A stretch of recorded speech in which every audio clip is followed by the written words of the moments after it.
Oh, bonjour, dickheads. Welcome to another episode of my podcast, Fuck the Wall, or FTW, where I take you behind the scenes of what it is like to be a comedian, as an English comedian in France. Today, I'm going to be talking about the worst show I have ever done in my life. The worst, by a mile, which happened in Portugal.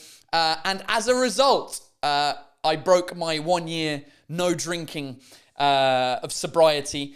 We'll do some terrible translations. You guys send me your favorite terrible translations that you see out in the wild of people badly translating shit. We have fun with languages, and it's a fun podcast. There we go. You can listen to it.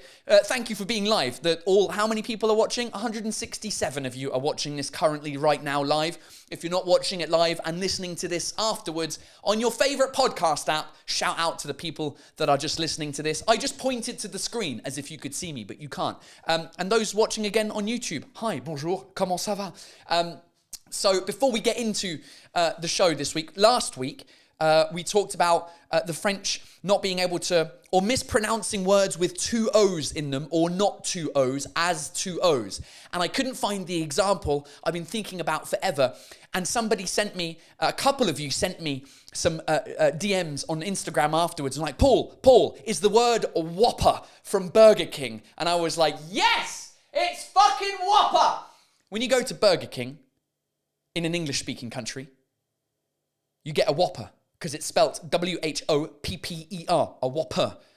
French people, on va à Burger King, on va prendre un Whopper.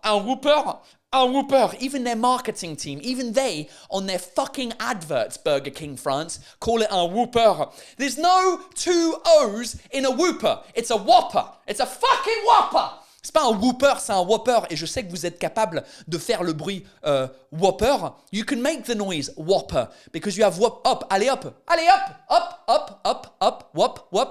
Whopper. Say it with me again. Whopper, un Whopper de Burger King. C'est pas un Whopper, bande de débiles. Right, there we go. That was last week's podcast. Before we get into it, upcoming shows that I am going to plug, because that's what's happening. I'm starting the French tour again. After 5 months of not performing in France, ladies and gentlemen, we are back to the French tour. Starts this week on Thursday, the 5th of October, at Yvetot, wherever Yvetot is, and whoever Yvetot... It sounds like a guy's name, Yvetot. Hey, tu connais mon pote Yvetot?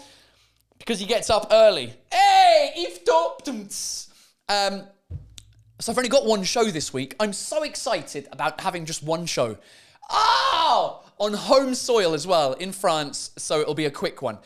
Next week, I'm doing Geneva and Switzerland. We need some more people to come to those shows. Geneva is always a good show with about...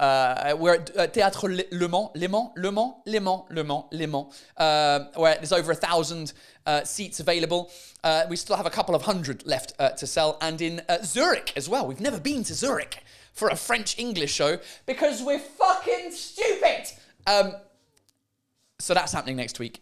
Anyway, all of the tickets are available on my website. The website is paultaylorcomedy.com/tickets. Speaking of tickets and speaking of shows, you need to follow me on Instagram this Friday. What date is the Friday? It's the 6th. I know it's the 6th because it's exactly 3 months until my show at Le Zénith in Paris. I'm finishing this tour, bisous bye, at Le Zénith on the 6th of January. 3 months to the day is this Friday. This Friday, I will be live on Instagram somewhere in Paris, and I will be giving away 2 free tickets, signed as well. You'll just have to come and find me in Paris while I'm live on Instagram. So, what time? It's a great question. I don't know. Probably around 6 p.m. once people have finished work. And I get back from Yvetot.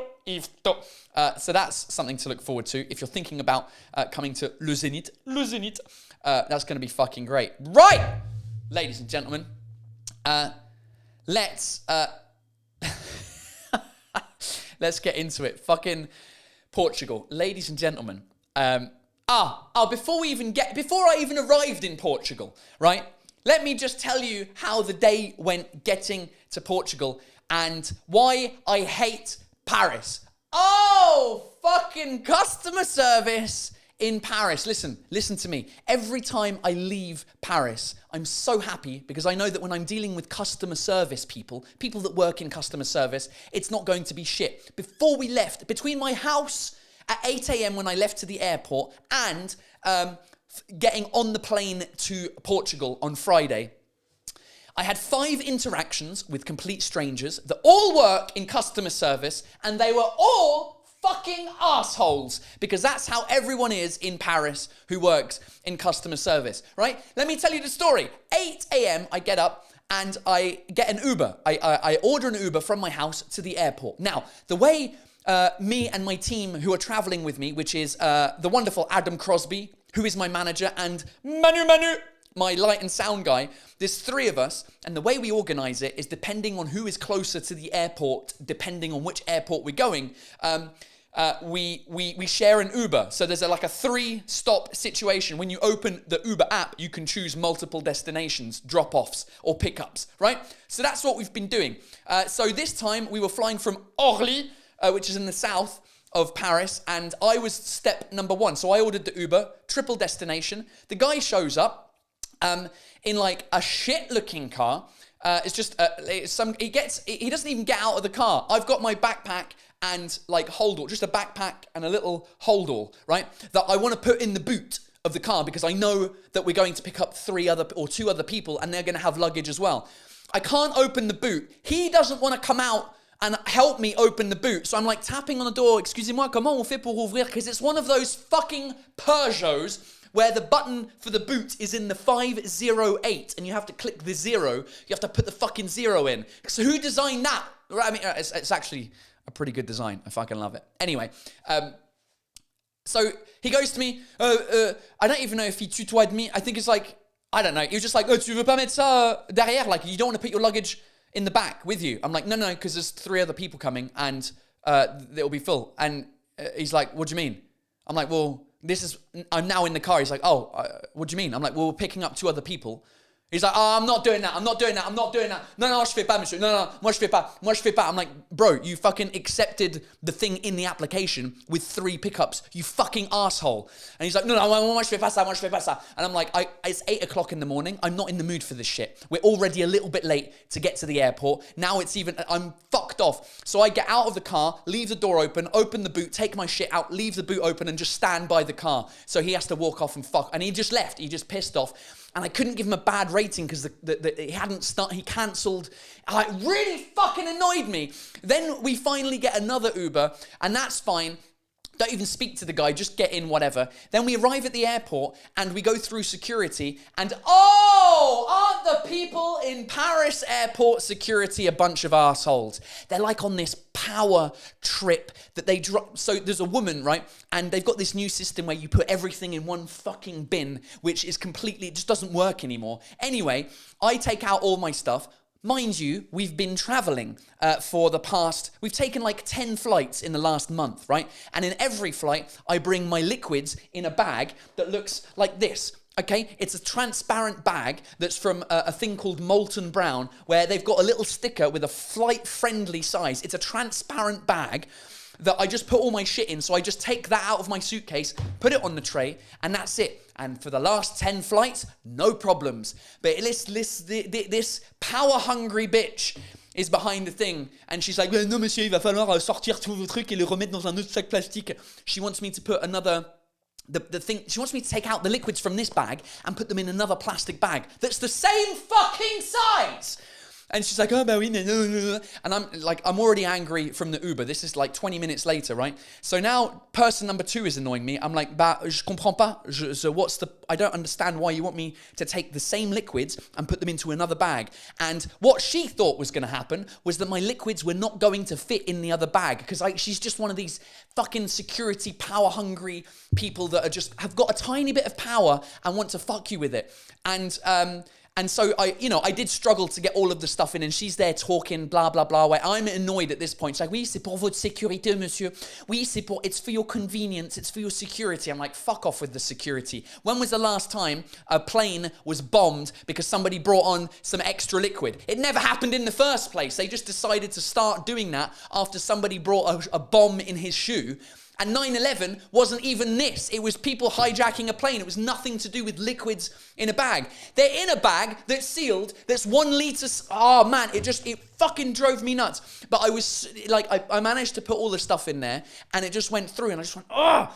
Adam, same thing. Manu, she was just doing this to everyone because I don't know, she didn't have sex last night. I don't know what it was. It drove me crazy. Then the next person we speak to is at the gate to get on the plane, right? And we've got Transavia priority, right? Transavia is like Air France's low cost thing. And we got the priority thing so we could bring 2 bags on board with us so we don't have to check in the luggage and all that kind of shit, right? So then we go into the priority line and the guy is checking our boarding passes to make sure we're priority and not sneaking our way in like a lot of people try to do, right? Especially in France.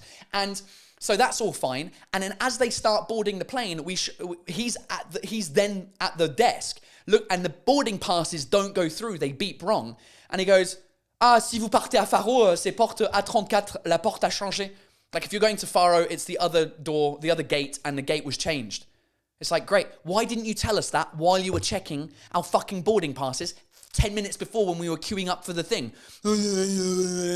Oh, God. Then it was like, all right, cool, we're not boarding yet at the actual other gate. Let's go get a coffee. I go to get a coffee. I'm like, oui, café allongé, please. Allungato, lungo, whatever you want to call it. And the guy's like, would you like a small, medium, or large? I'm like, it's an allongé, dickhead. It can't be small, can it? That's an espresso. It can't be a large either because that's an Americano. It's an allongé. It's in between. By default, it's a medium thing. Just these people. Just every social customer service interaction. It's like... It drives me nuts. Anyway, the woman on the Transavia flight, which we eventually got on, was adorable. She was great. She was the 5th interaction we had, and it was great. So shouts out to fucking Transavia.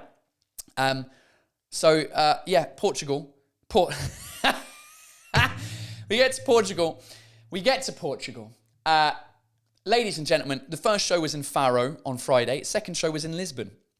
Let's start with Lisbon. Lisbon was great. It was fine. It went really well. The room was maybe half full, 2/3 full. I don't know. It was great. The atmosphere was great. I had a friend of mine from Paris who was there. There were 30 kids from the Lycée Français in Lisbon. Oh, such a great show. Unbelievable. It was fun. It was a great venue, great place, super fun. Faro, on the other hand, Faro.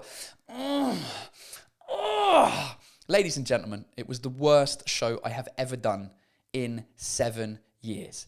The worst, like literally the worst. I was thinking about it, and I can't think of a worse show that I've done in 7 years of doing 1-hour shows. I've had worse shows where I'm on a bill with other comedians and we do 10, 15 minutes each. I've had some rough ones of those in my past, but in the 7 years that I've been doing my own 1-hour show, nothing has come close to it was just, I don't even know how to describe it to you. First of all, we knew it was going to be rough because no one was coming to the show, first of all, right?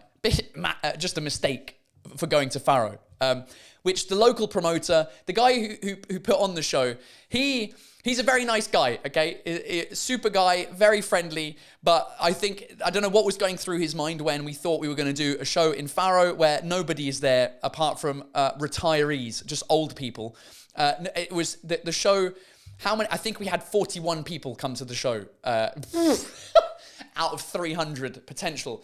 And it was the whole, just because it's 41 doesn't mean it could have been amazing, right? But it was, it must have been like when you go to a nightclub and you're trying to attract a member of the opposite sex and you go up to one and you say something and they go, not interested. And then you go to the next person and they say, not interested. You go to the third one, not interested. And you do that for an hour and a half with 41 people just looking at you and not laughing. I knew it was going to be shit from the very first joke. I set up my this show Bisous Bye that I'm doing with a kind of way of introducing myself, same as my previous 2 shows where I talk about the fact that I'm English but I speak great French with a French accent, and so French people think I'm French, but when I make mistakes they think I'm French but stupid. It always gets a laugh because it's a funny turn of phrase. I said that, crickets, just total silence. Nothing. I was like, oh Jesus, here we go. Joke number 2, didn't work. 3, 4, 5, carried on, and it was an hour and a half of just, it was horrific. It was, I can't even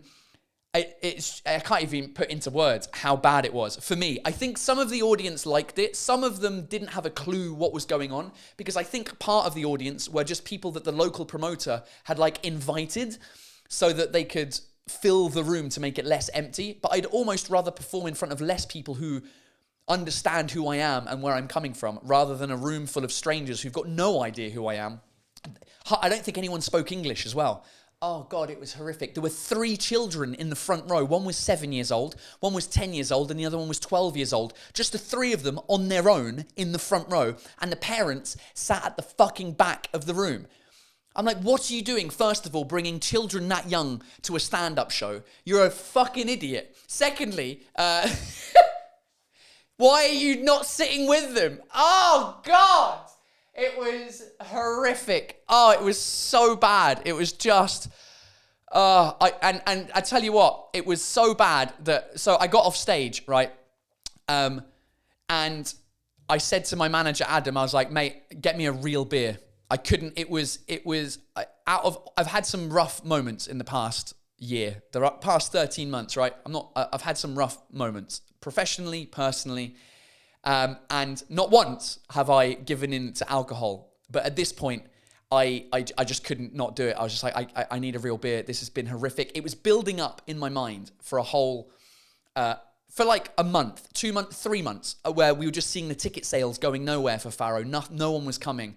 I was like, okay, this could be rough, but it could also be amazing having that it could be really intimate. But yeah, unfortunately, it was both. It was horrific. It was awful. And then I had an opening act as well that was imposed on me by the local promoter. I didn't even know I was having an opening act. I found out from her because she tagged me on Instagram. I'm like, oh, who's this Laura girl who's apparently opening for me that I have no idea and didn't validate? Turns out she's very funny. So Laura, thank you for opening for me for those 2 shows. She doesn't speak English, so you're not watching this. Oh fuck. So I had a real beer. I had a proper beer. Not only did I have a proper beer, I had 2 proper beers. And then after the 2 proper beers backstage, then we went out, me, Manu, Adam, and his friend Naya, who lives in Faro or nearby. We went and had a bottle of champagne. The 4 of us. So that happened. And then we had McDonald's. And I've got a photo. I forgot that I had a photo of the fucking... we sat at a bar, had a bottle of champagne and McDonald's. Let me bring up the photo. For those of you that are watching, there we go. There's me. There's Manu, Adam and Naya. And there's some double cheeseburgers and champagne. That is how you celebrate the worst show that you've ever done. Had a bottle of champagne. Then we went to another bar, had a couple of caipirinhas. Then went to another bar, saw some great live music, unbelievable. The music, Faro as a city was actually popping. It was really fun. It was a lot of fun, especially the last bar with a lot of live music. And I think I had 3 Guinnesses.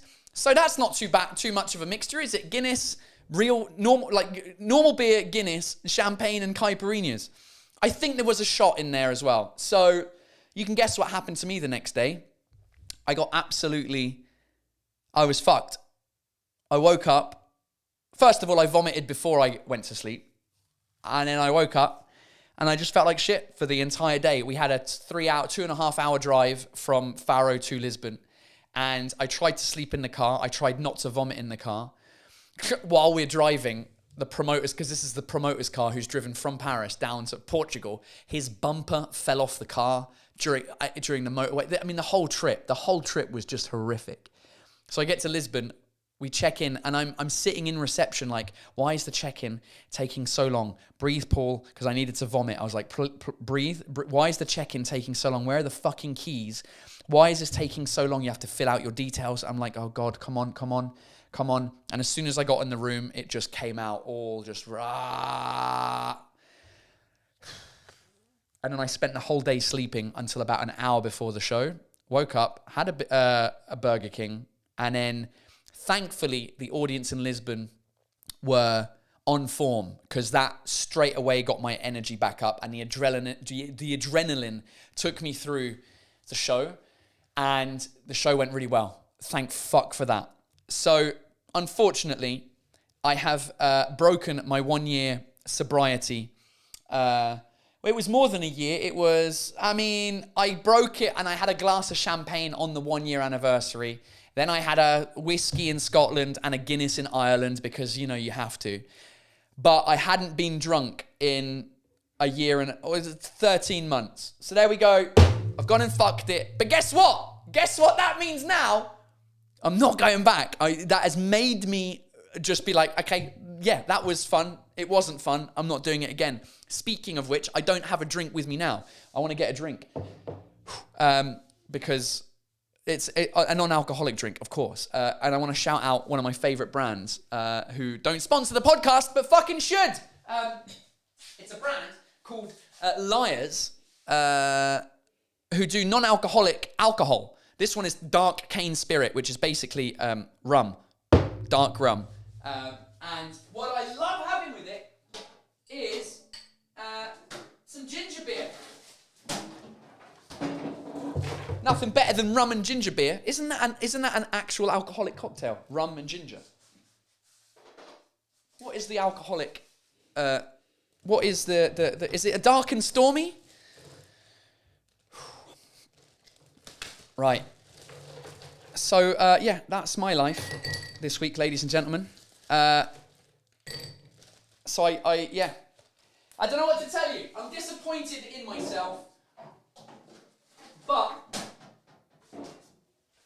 at the same time, I'm happy it happened. I'm happy that, I don't know. Right, let's see what you're saying. It could have been worse. It could have been only 40 people. So they didn't even speak French, Louis. They did speak a bit of French. I don't know. That was the thing. It was weird. Like, as I was on stage, like, nothing was working. Nothing. In English, to be honest, the French was working a little bit better than the English. So I think the main problem was they didn't speak English. There was a lot of old people in the audience.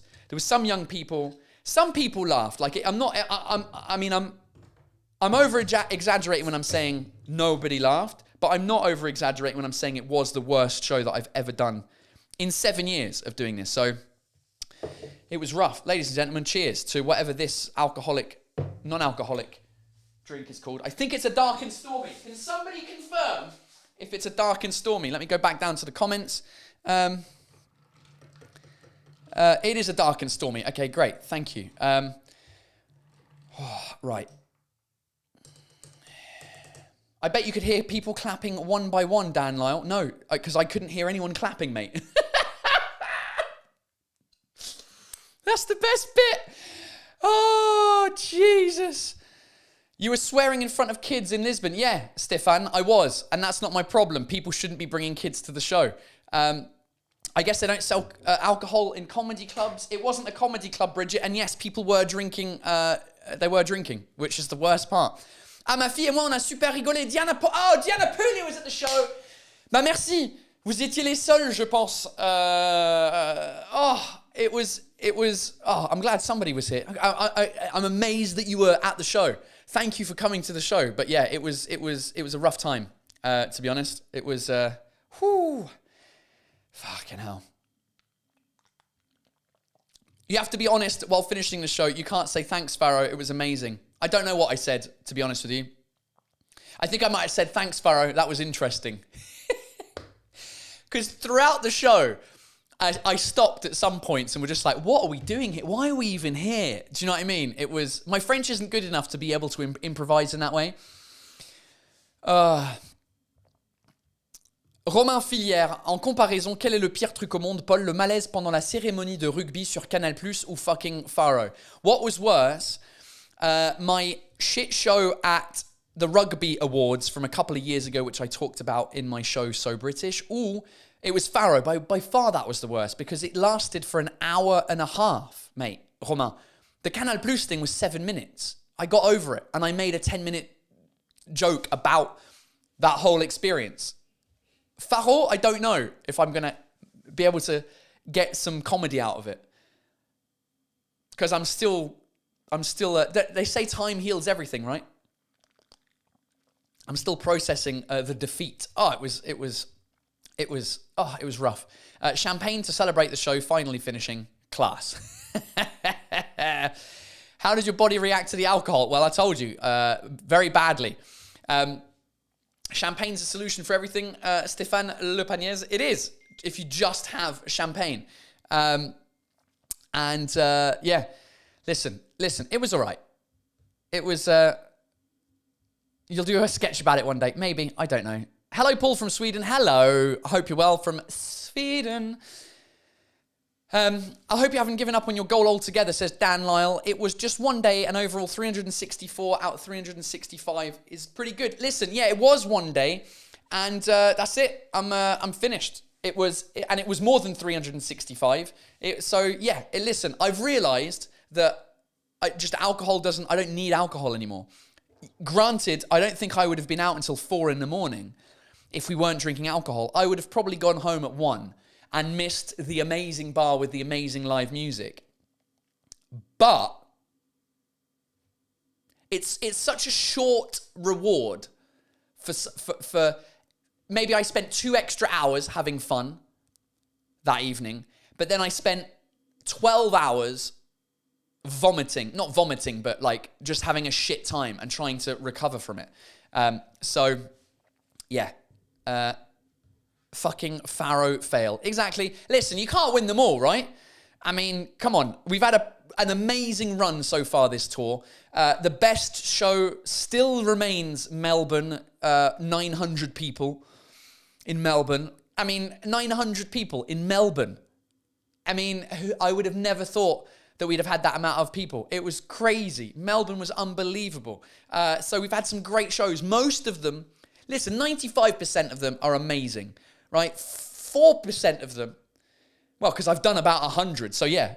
No, I haven't done 100 yet, but let's say 95% of them are amazing. 4% are all right, and the 1% are tragic.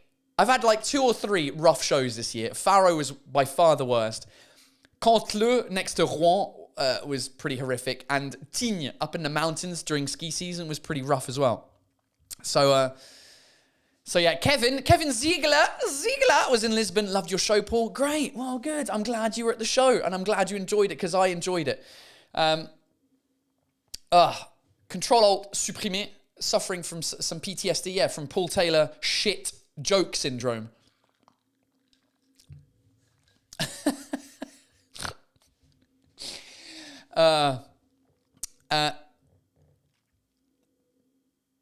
Please come to Prague. We'd love to have you. Did we not just do Prague? No, it was Budapest. Yeah, we were supposed to do Prague years ago, but then COVID cancelled it, and I think the venue stopped working for some reason. So, do you know what I mean?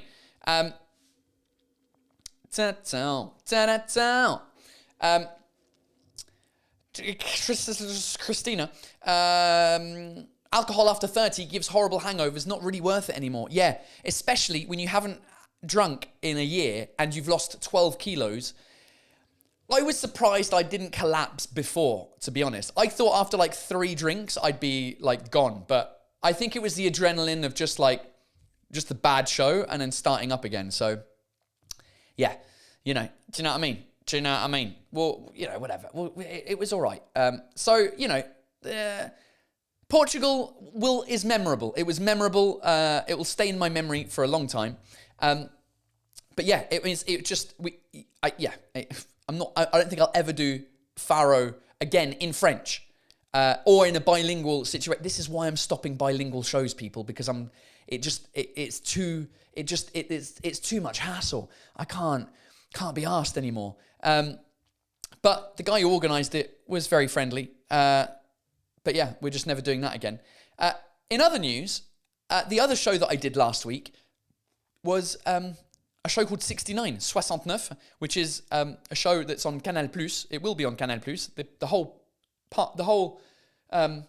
idea of the show is there's 60 comedians and they do 60 minutes, as in 1 minute each. So it's the show is an hour long. 60 comedians do 60 seconds. Well done, Paul. Fucking good work at maths. Are you sure there's no alcohol in that? Jesus. This edition was called 69 because we talked about sex. So that was super fun. It's presented by Kian Kojandi, who is the guy from Bref and other Canal Plus adventures. And it was just great seeing all the comedians that I haven't seen in years because I've been doing my own thing for a while, especially this last year.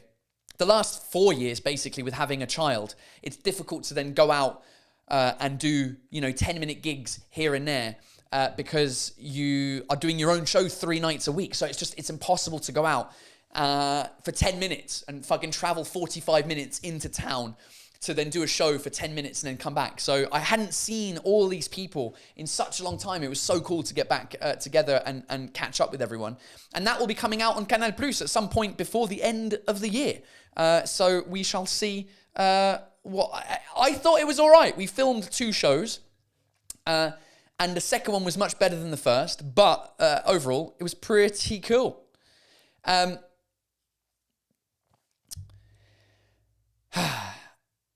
Carlos Camejo.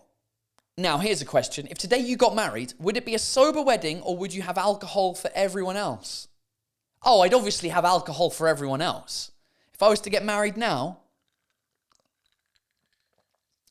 yeah, I wouldn't impose other people to not drink. Like when I'm out having, when I'm out after the shows or whatever, everyone else is drinking. I'm not one of those annoying alcohol-free people that's like, oh, if I see alcohol, it's like, and telling people, do you know that alcohol isn't great for you if you blood? I don't care. It's like, I liken it to those annoying vegans who are like militant about the fact that I don't even know if there are annoying vegans, to be honest. I don't know that many. I know a couple, and all of them are normal. They're just like, yeah, great. I don't care. Like, let's go to a non-vegan restaurant, and they're not. And then you ask questions. It's more the questions that I get that I enjoy. The questions about not drinking alcohol, which I enjoy talking about. It's fun. But yeah, I'm not the person that's there being like, I don't drink, therefore you should not drink. It's like the most annoying type of human on the planet. Do you know what I mean? It's just like, I'm on a diet, therefore you should be losing weight too, you fat bastard. I'm not talking about my wife there. How did I lose 12 kilos? Because I stopped drinking alcohol and I stopped drinking alcohol. That's the how. And the why is because I stopped drinking alcohol. That's it. There's quick answer. Bang! I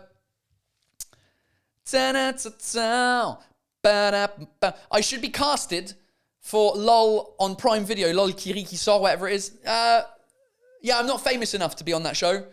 And also, I would win because I wouldn't understand any of the jokes in the French version of it. Those of you who don't know what we're talking about, on Prime Video, Amazon Prime, there's a show that's actually international. They do it in every country called LOL.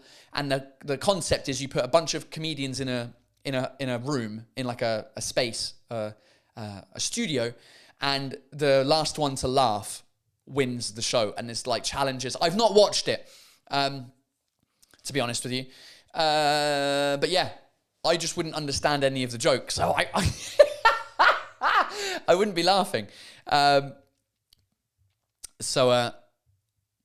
you have any other shows in Paris besides the 6th of January, Christina? No! 6th of January is the final show. It's the last time you will ever see me do a bilingual 1-hour show for at least 2 months. No, I'm being serious. It's the last bilingual show. It's happening January 6th at Le Zénith. It's the reason it's the only show is because there's 5,000 people that should be coming to that show.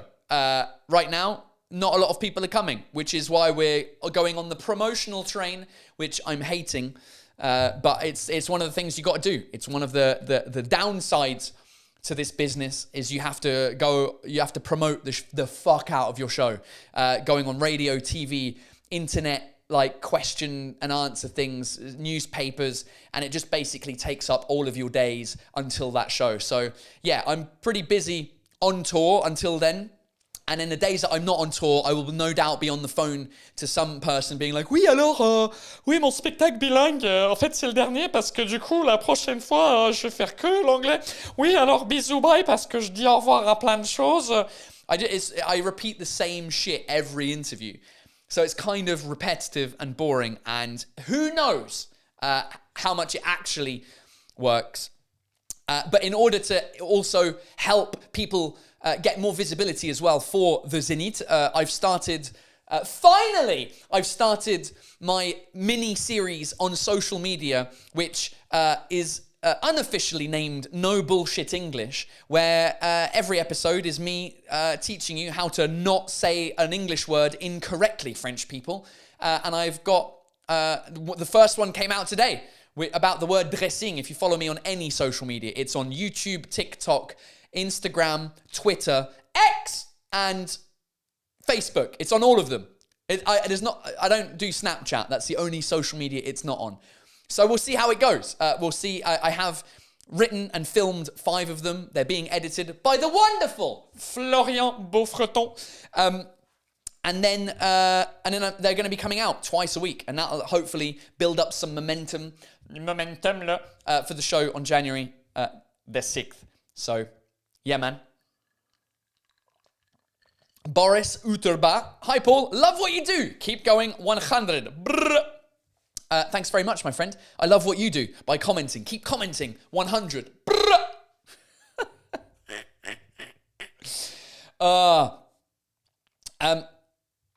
Life on low batteries. Do you have any idea of your plans for September 2025? I might have an opportunity to come to the UK. When is September 25? No, I've got no idea. I don't even know what I'm doing in September this year because it just finished 2 days ago. No, I don't know what I'm doing September next year. So September 25, no idea. Who knows where I'll be in September 2025, but I'll let you know. In September 25, you'll be listening to the podcast and be like, somebody's got to remind me in September 25, Life on Low Batteries, you've got to remind me in 2 years when I'm doing this podcast on a Monday. When is Monday? Let's go forward in the calendar to September 2025. The 1st of September is, I might start on 1st of September, fuck the wall. There you go. Then you can ask me what I'm doing. Just remind me. Chris, can you please teach the US to stop saying could care less? Oh my God. All right. I feel the rant inside of me. Mate, you're so right. Like, here's the thing. Listen, the UK, the US, English, a lot of people make fun of UK. You know, Americans make fun of us. We make fun of Americans. Aluminum. Oh my God, it's aluminum. It's not aluminium. Trousers, pants, blah, blah. But there's just certain things that are grammatically incorrect, okay? I can deal with aluminium and aluminum because they're spelled differently, okay? And there's different reasons why. That's fine. Football and soccer, I get it. There's a reason why it's not that, oh my God, you don't play football with your foot. That I'm over. But stuff like could care less, they just grammatically don't make sense. Here's what we're talking about, people, right? In English, the correct version of English, in British English, right? If, for example, I've stopped drinking alcohol, but I couldn't care less if other people are drinking alcohol. I couldn't care less, right? Whereas in America, they'd say, I've stopped, I'm not drinking alcohol anymore. I could care less if other people drink. I could care less, as opposed to I couldn't care less. Now, there's quite a big grammatical error in there, because think about it, logically.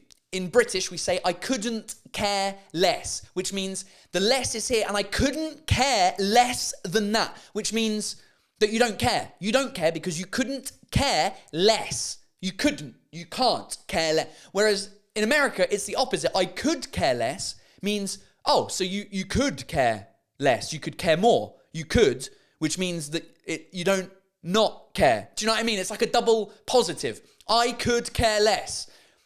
Whereas I couldn't care less is I don't even know how to explain it. I'm not a fucking English teacher. But yeah, there's another one that Americans say, and I've forgotten what it is. And there's one that's like I can't remember what it is. Sophie B says, if you could care less, you still care. Exactly.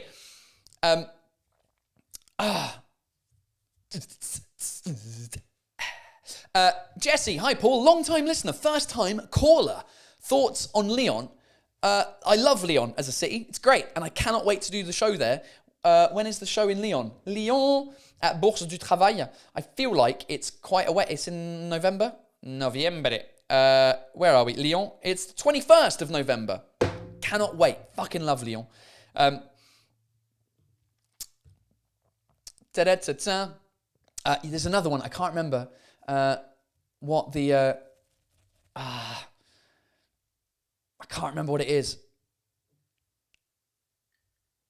There's another one.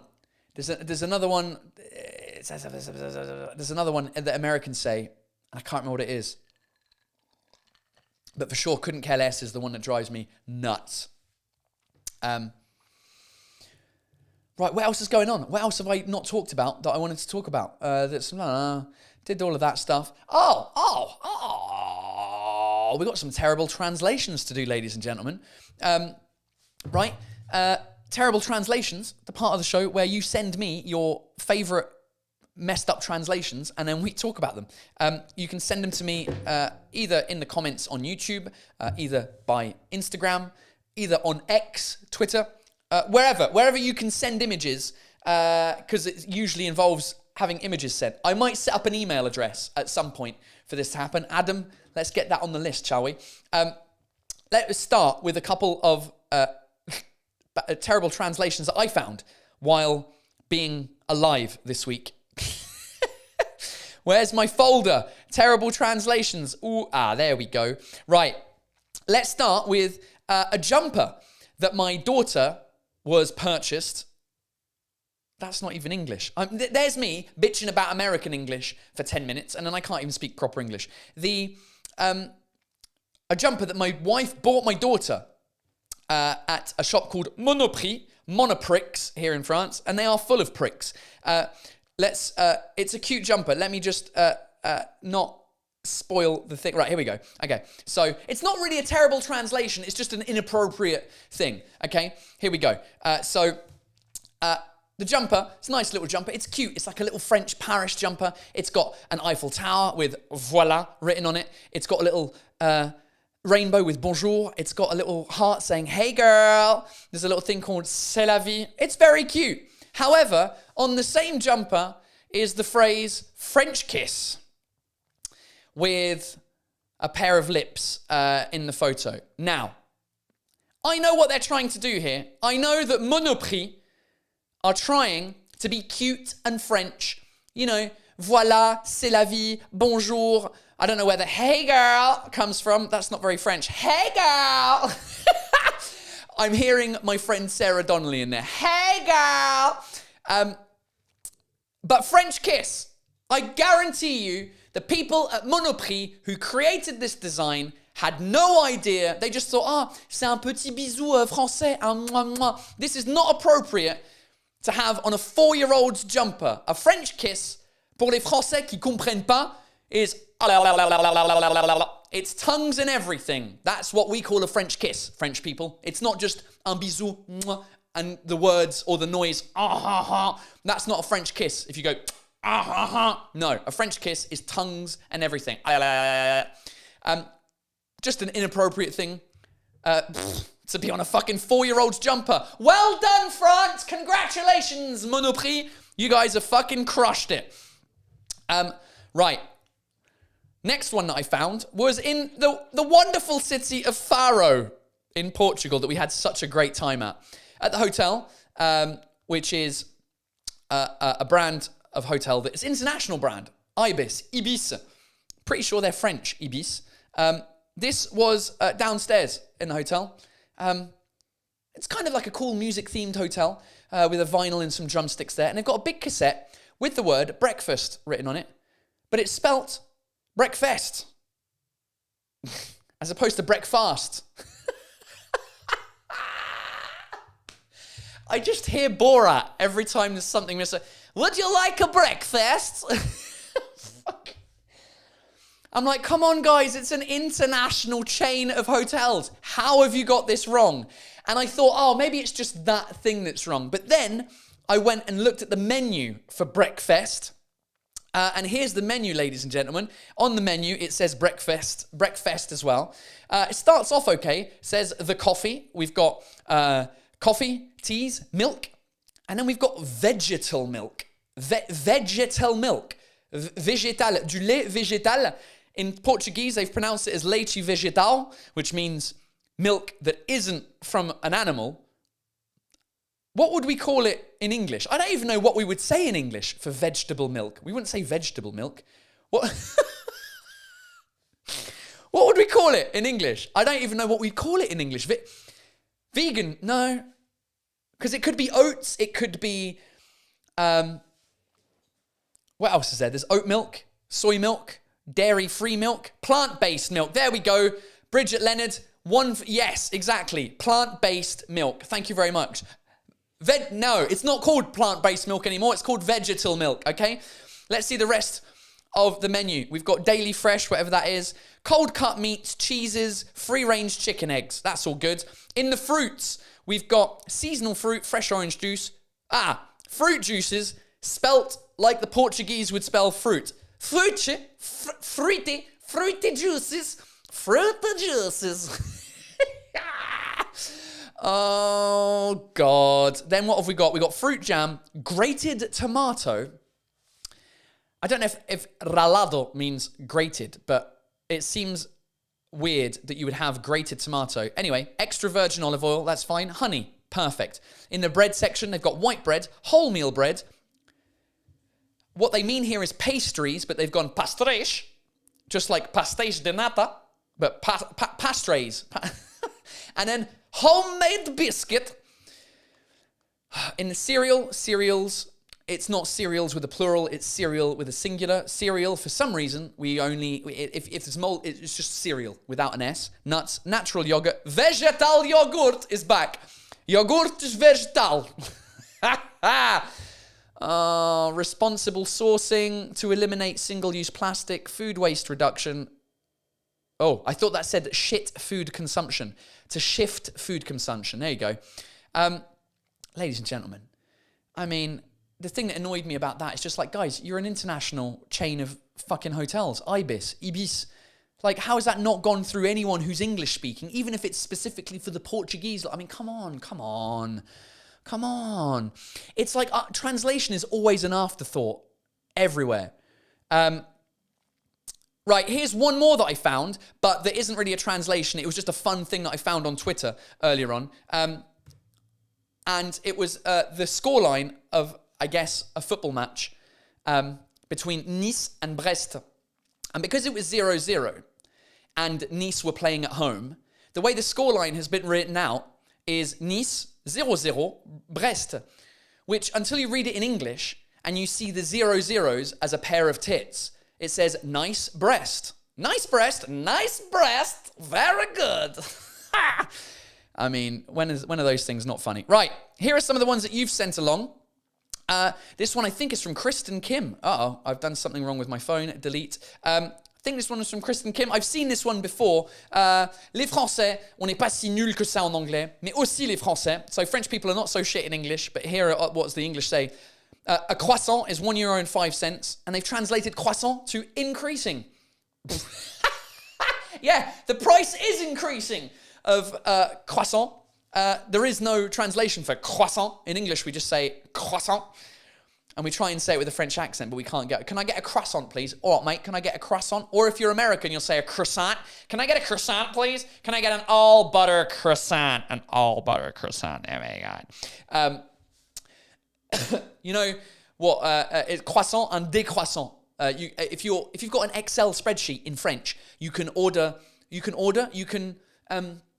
ordonné. When you click on the little top bit, you can have the order of the cells be in increasing or decreasing, right? And I always found it funny that it said croissant and décroissant, which is increasing and decreasing. Classic error here on the translators. Right, you guys sent a bunch of them this week. You went crazy. What have we got? We got this one from Quebec, from Laurent, who sent this through, which is a brush that you use to clean out the inside of a baby bottle. So when you've got a baby's bottle, a drinking bottle, the top bit, the nipple, the whatever you call it, I don't even know what you call it in English, the little rubber nipple bit. This is a brush to clean the inside of that, right? And the way, I mean, I don't know if it's called a nipple brush, but apparently in English, on this thing, it's called a nipple brush. Easily and thoroughly cleans the bottle nipples. And in French, it's called brosse de mamelon. And it makes sense, but I don't know if that's really what it should be called. Une brosse de mamelon, and I can't read the text behind it because the brush is taking over. Une brosse de mamelon, Baby King, only $1 for a brosse de mamelon. I'd like it to be only $1 for a brosse de mamelon. Great one, Laurent. Keep them coming in. We got one here. Okay, this one is from Berlin. From Berlin, somebody who came to the show at the same, or who was at the same time. I can't remember your name. Do I have your name? Yeah, Fabrice. Okay, so in German, apparently, in German, yeah, I've just said in German, Paul. Fucking get on with it. He's written, il est noté accès interdit uniquement pour les employés, which means no access, employees only. And the way they've translated it here is, in English, no entry, only stuff, as opposed to staff, right? Only stuff. Very nice. So thanks for that one. What else have we got in the list? It's just interminable. I'm going to have Adam go through some of these at some point because there's too many.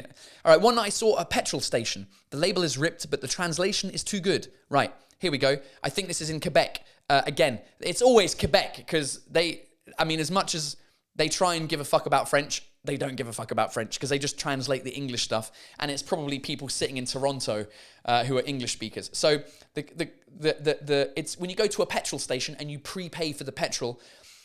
In French, it's called pompe en prépaiement. Oh no, this one's a bad translation from French to English. Sorry, pompe en prépaiement. Merci de régler à la caisse avant de vous servir. And in English, they have translated that to thank you for serving inbox before serving you. Tank instead of thank. Thank you, because that's how Quebec people speak English. Hey, thank you for coming to Quebec là. Thank you very much là. Thank you for serving inbox. Parce qu'une caisse could be translated as a box, could it? Thank you for serving in box before serving you. And I think that's just a misspelling because the I is next to the O on the keyboard. Fucking hell. Oh. Thanks, Leo. That was yours. We've got one from a wedding. I don't know who this is. Oh, this is Amandine, who has sent me a wedding. Not a wedding, sorry, a birthday. A menu from a birthday. It's not very good quality, so you can't see it. But we've got pour Lucas Kremlin in Couture Experience pour Camille, 32th birthday. 32th. That's how this whole thing started, the terrible translations. I found a photo that said 181th. So 32th instead of 32nd birthday. Classic mistake. Jesus, who isn't reading these? Couple more. This one is from long-time watcher, listener, Aoife, who, how do I change this? Right, who says that she's got a little pencil case with the word pas de chat on it. Pas de chat, dance more with feline. Now, if you don't have the context for this, which I did not, pas de chat is a dance move, apparently, which is like a cat walk. A pas de chat is a cat step. Pas de chat, dance with more feline. But pas de chat, it almost is like pas de chatte, which means unlucky. Dance more with feline. I feel like she gave me context to that, and I've completely forgotten what the context is. Anyway, great one. What's this one? What's this one? Oh, this is good. This is in Russia. Or it's in Russian. From Ophélie. Now, in Russian, it says on this sign, it is forbidden to walk your pets. That's what the sign says in Russian. However, in English, they have translated it to patient walking prohibited. A patient walking prohibited. I don't even know how that's translated from Russian into English as patient as opposed to pets. Pets, patient, pets. No idea. Classic. Right. Let's do a couple more. Oh, this is somebody that bought tickets to my show in Amsterdam, right? This is great. Somebody bought my tickets to Amsterdam. His name is, his initials for his name are RV, and his last name is Villain, as in Villain, right? And so when he bought the tickets on Ticketmaster or wherever it was in the Netherlands, they're asking if they want to print. Do you prefer printing the tickets or have it in the application? And the translation ended up being, in French, from Hervé Villain, Hervé Villain, to Méchant du camping-car. And you know how this was translated because an RV in English is a recreational vehicle, right? Which is what we call, camping-car. That needs to be on my list of Anglicisms that you lot fucking say incorrectly. I think I might have already got it in there though. Hold on, what am I talking about? No bullshit English. Let me go into my notes before I forget. Episode list. Camping-car, it's already in there. French people, we don't say camping-car in English. A camping car doesn't exist. We call it either, the Americans call it an RV and a recreational vehicle. And I think in English, British English, we say a Winnebago, which is a brand. I feel like that's what we say. Let me know. And vilain, a villain is un méchant du camping-car. It's too good. Oh, this one was great. That was, it's a Dutch, it's a Netherlands, a bong and a blitz, smoking a pancake. What other ones we got? That one was all right, but it wasn't as funny. And this one, this is from Ireland. This is from Ben Flo, who's one of the legends that follow me on Patreon and everywhere. He came to the show in Ireland, sent me this from Ireland, so we got Irish up at the top, and unfortunately, I don't speak Irish. But then we've got the big English at the bottom, which says parking at owner's risk. And interestingly, the apostrophe is in the right place for there, the owner's risk. In French, they've translated it to stationnement au risque du propriétaire. I don't know if they ran out of space. No, they didn't even run out of space. Au risque du propriétaire. That almost sounds like a Quebec. Hey, stationnement au risque du propriétaire, tabarnak de col, yes. Thanks, Ben. And I think that's it. I think that's all. They're ladies and gentlemen, they're the terrible translations for this week. Just send me them all by Instagram or X, wherever you can send photos. They're always super fun. In Australia, we call it a trailer. A trailer? Fucking trailer. Is that trailer or trailer? You trollop. RV is generic, Maxime Boutet. It can be a motorhome or a trailer or fifth wheel. Okay. Yeah, you guys in Canada, you know your shit because that's all you do at weekends is get your RV. A camper van or motorhome. Work in British English. Thanks very much. Sorry, I was eating an ice cube. A camper van. Yeah, a camper van. Un camping-car. Yeah, not a camping car. Ladies and gentlemen, another bullshit word, shampooing. Yeah, I talked about that in my first show, didn't I? Did I talk about that in my first show? I feel like I did. Shampooing. Un shampooing. Yeah, mate, I need to go back and reread those jokes. Right. What have we got left, ladies and gentlemen? got a couple of minutes left for some questions. Give me all your questions. Let me know what you want to know, and I'll answer the questions. We will ask the questions. If you've seen that on social media, it's from one of my favorite shows at the time called Suits, which my wife and I loved to watch because she is an ex-lawyer. And we used to watch Suits, and there's a joke in there where Harvey Specter, the main character, says to, what's the other guy's character's name? Why am I saying Leo? It's not Leo in my head. What's his name? Oh, what's his name? Harvey Specter. It's completely gone. I've completely forgotten his name. Anyway, Lewis, thank you very much. And he goes, hey, Lewis, do you ever hear my Nazi knock-knock joke? And he goes, no. I don't even know if this made it into the actual final episode. It might just be an outtake. I think it's an outtake of the thing. Have you heard my Nazi knock-knock joke? And Lewis goes, no.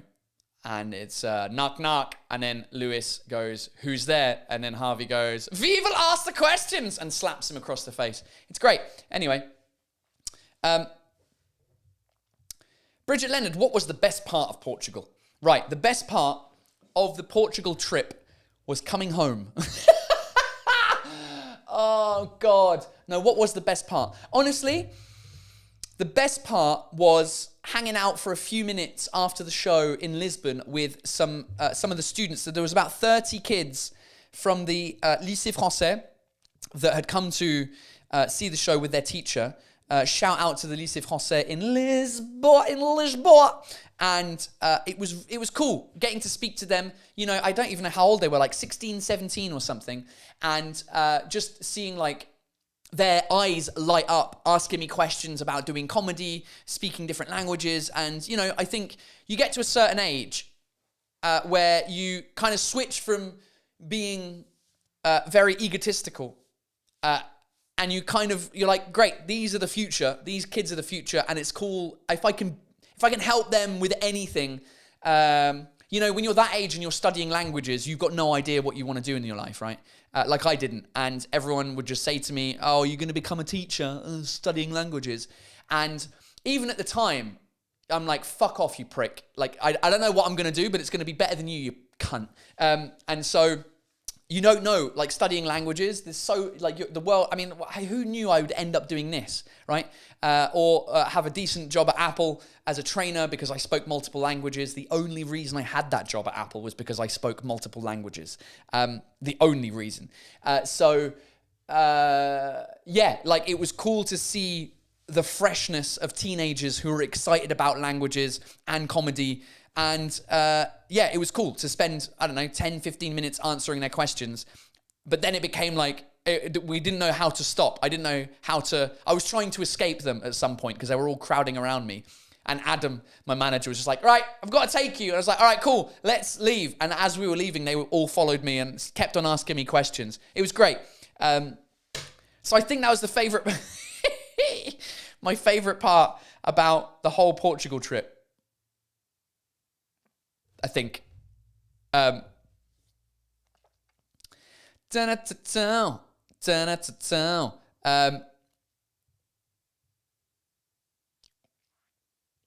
Camembert d'Alembert. This is a great question. Pourquoi tu ne fais pas de sketch dans tes shows? C'est bien pour montrer tes talents d'acteur aux gens du cinéma. Right. Camembert d'Alembert, this is the whole problem with doing comedy in this country, is that it is not... The sketch comedy has been as, oh mate, is that an English, do English people say has been? I need to just write it down in case, I'll look it up. Has been. I don't think we say that in English. Anyway, it's just not, it's not what stand-up is. Right? If I wanted to do like character sketch stuff, I would have done theatre. I don't want to do theatre. I don't want to do cinema. I'm not interested in being in films. I'm not interested in being in TV shows. I'm interested in doing stand-up comedy as my main thing. That is what I'm interested in. That's what I enjoy doing. And stand-up is all about being authentic and talking as yourself on stage, being yourself and talking about the world in your own opinion and not... It's too easy to make people laugh where you put on you get dressed as a woman and you get some hair under your arms and you're like, oh, bah, le féminisme aujourd'hui. And it's just, it's very, it's old school. It's very, what's the word in English? In French, I'm looking for ringard in the English-speaking world. No one really, ringard, unless you do like one, I mean, you can do, but it's old-fashioned. There you go. But it keeps coming back, you know? But yeah, I'm just not a fan. So, that's why I don't do characters, because whatever, not interested. What have we got? What are we? Oh, let's do one more question. One more question.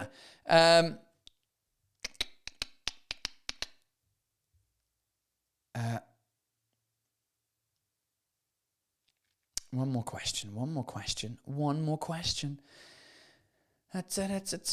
Kristen Kim, I studied languages and became a teacher. I know. But you don't always have to become a teacher, right? There's other things to do. Favorite city to perform in? All right, let's finish on that question, Christina. Favorite city? I don't have a favorite city because every time it depends. It depends on so many things. It depends on the venue. It depends on the amount of people in the room. It depends on the layout of the room. So there's not really a favorite city. I can tell you the ones where the shows have gone really well this year have been Melbourne, Sydney, Dijon, Marseille. Off the top of my head there, some of the best shows. Berlin was great. For my previous show, Lille was in the top, was I think the top in Lille. London is always great.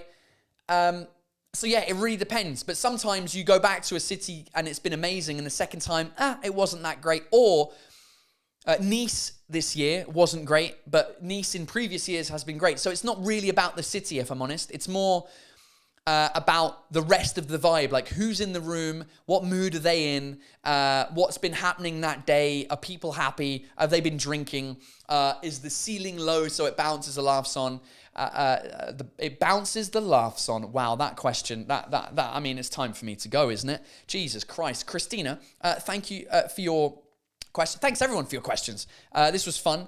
I'm going to carry on for another hour on Patreon, patreon.com/Paul Taylor. This is where the legends, just only the legends, come for the extra hour. And it's even more intimate. We fuck the wall even harder. And you ask me even more intimate questions about my job. And it's on patreon.com/Paul Taylor. Every week we do an extra hour. And if you don't know what Patreon is, basically it's a platform where you support, creators like myself, artists, stand-up comedians, musicians, and they give you exclusive content in return for the beers that you buy me virtually, basically.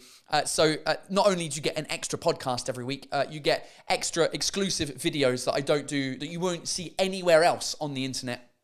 So that's on Patreon, patreon.com/Paul Taylor. And also every time, if I've got new shows coming out, and there's specific tickets or whatever, they get early access to them. It's just a cool place to hang out. Anyway, I will carry on Patreon for an extra hour for those of you who are hanging around. For the rest of you, thanks for being here. Come and see me this week in Yvetot, next week in Geneva and Zurich, and every other place afterwards. The tickets are on paultaylorcomedy.com/tickets. And also, this Friday, make sure you follow me on Instagram. In the evening, around about 6 p.m, I'm going to go live somewhere in Paris to give away 2 tickets for my show at Le Zénith on the 6th of January next year, which is the final ever bilingual show. Bisous, bye.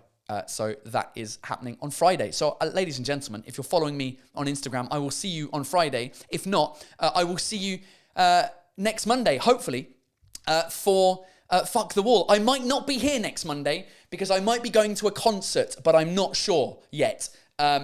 But if I am going to a concert, we'll do the Fuck the Wall podcast either on the Sunday or the Tuesday. I'll figure it out. I'll let you know. But apart from that, thanks for being here. Keep me sending the terrible translations. And that's it. Thanks for thanks for tuning in. Patreon, I'll see you in a few minutes. I'm just going for a pee. Bisous, bye.